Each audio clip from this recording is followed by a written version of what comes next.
Hi, in this clip, I would like to talk about intercessors and spiritual warfare before proceeding to cover the sword of the Spirit. So let us, you can look with me on the Judges chapter 7, on Gideon and his army. Uh, Judges 7 verse 2 onwards. And the Lord said to Gideon, "The people who are with you are too many for me to give the Midianites into their hands, lest Israel claim glory for itself against me, saying, 'My own hand has saved me.'" So the first quality of an for intercessors of Christ is humility. And we have seen too many intercessors, prayer warriors. They begin to think that they know better than the pastor or the leadership of the church, and they begin to overpower or kind of uh, you know like a pastor is not hearing from God. The pastor is not. So they are like they get vision. They hear from God, and it's like they are the main. They are the main ones. They are the elite. So so important for intercessors, especially intercessors who are really powerful intercessors who operate in the word of gift of the word of knowledge and see vision, see dreams, and they begin to see a lot of things, and they wonder why the pastor is not seeing anything.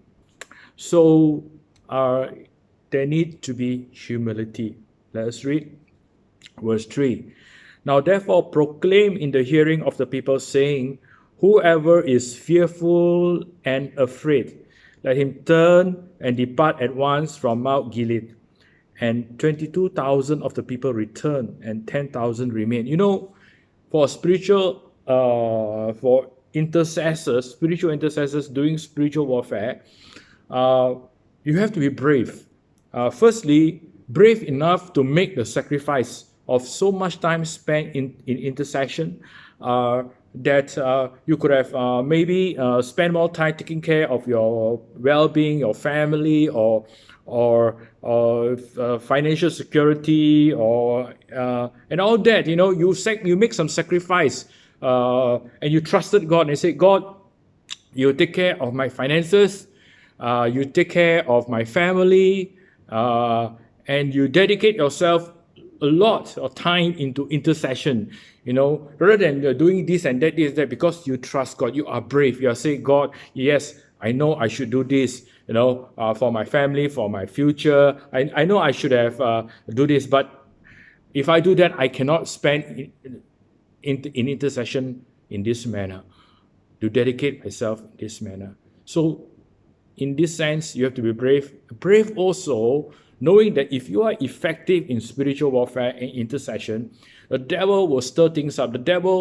If the devil is hit, if the devil is targeted, compromised, and negatively affected, and is losing ground, then you can be sure that there'll be retaliation. That means your circumstance, being stir, things go haywire, topsy-turvy, crisis, problems, and things like this. And you, in your natural self, you may say, "Hey, I don't want to go to spiritual warfare, lah. All these things happening, all this negative. And my life was smooth sailing, everything was going okay, and I go into intercession, spiritual warfare, and all these things happening one by one after another, and I don't want to go." So that will be a coward, all right? God is calling for brave intercessors, spiritual warriors. Continue reading. Verse 4. But the Lord said to Gideon, "The people are still too many. Bring them down to the water, and I will test them for you there. Then it will be that of whom I say to you, 'This one shall go with you,' the same shall go with you, and of whomever I say to you, 'This one shall not go with you,' the same shall not go." So he brought the people down to the water, and the Lord said to Gideon, everyone who laps from the water with his tongue as a dog laps, you shall set apart by himself. Likewise, everyone who gets down on his knees to drink. And the numbers of those who lapped, putting their hand to their mouth, was 300 men, but all the rest of the people got down on their knees to drink water. Then the Lord said to Gideon, by the 300 men who lapped, I will save you and deliver the Midianites into your hand. Let all the other people go, every man to his place. 300 speaks of the Trinity, right? Divine. So the powerful intercessors God chose today are those who are more divine than human. That means they have given themselves to God, and they want God to lead them and take over their intercession. Not to pray according to their own discernment, to their own evaluation, to their own assessment of things and pray. It has to be divine, divinely led, divinely guided, divinely empowered. And the Lord can just take control of you and intercede through you. These are the intercessors. And the third quality, what happened? What are those who take their hand to put their hand in the water and take and drink like this? And or I'm not sure whether it's two hand or one hand drink lap, or the one who just go on the knees and go into the water.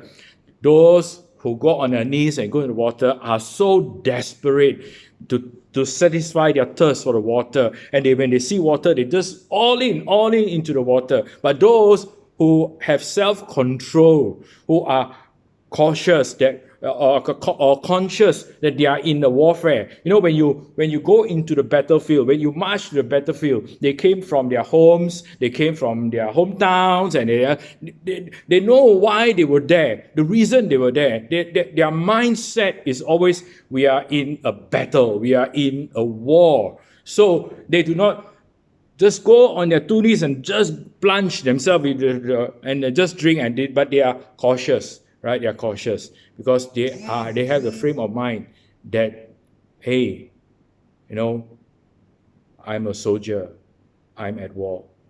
And I just want to share a bit Ephesians it's chapter 6, verse 11.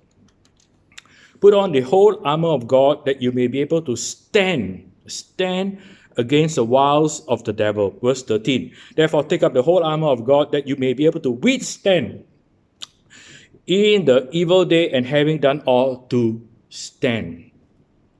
Verse 14. Stand, therefore, having girded your waist with truth. I just want to share with you, this is the stand, okay? It's not a stand where you get a notification in your phone that your Grab car is near, right? So you just stand and wait for your Grab car to come. It's a stand in the face of the enemy, to confront the enemy. And that's how you stand. So we are